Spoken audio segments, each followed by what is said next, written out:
Kuringana na Profesa Esther Kioko ule nwe murugamiriri wa gikundi giki kuma Museum of Kenya, ni wega Kenya macokera irio ici cia kiunduire kuona ni cia bata miri-ini na bururi uyu irio ici gutire handu itangikura kuona riera ni riega. We feel that these indigenous crops tie all of us together as people with our nature. Some of these crops, like the millets we've mentioned, the green vegetables, they are very nutritious, as we've already mentioned, and they play a key role in food security.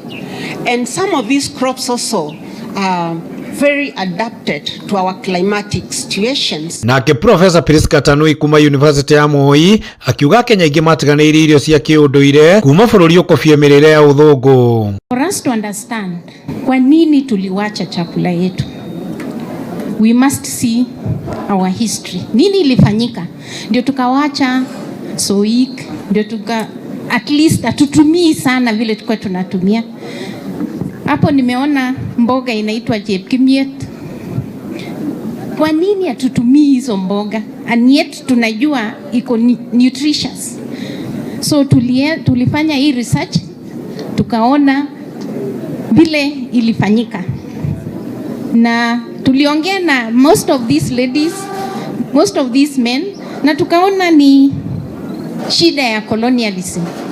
When we were colonized, walihitaji chakula ya laborers na wakaeka mbele mahindi kuliko chakula yetu, kuliko millet, kuliko sorghum na hiyo mboga yetu. Umwe wa atongoria thukuru wa Soiti akiuga ng'aragu ni hinyiriirie aikari a Bomet na ni wega ni mathoma undu ungimateithia niguo na mali irio ici miri yao ikagia na hinya wa kurua na mirimu. Hali ya anga imebadilika, chakula ikakuwa scarce. Hatuwezi pata chakula kwa manyumbani mwetu, hatuna chakula.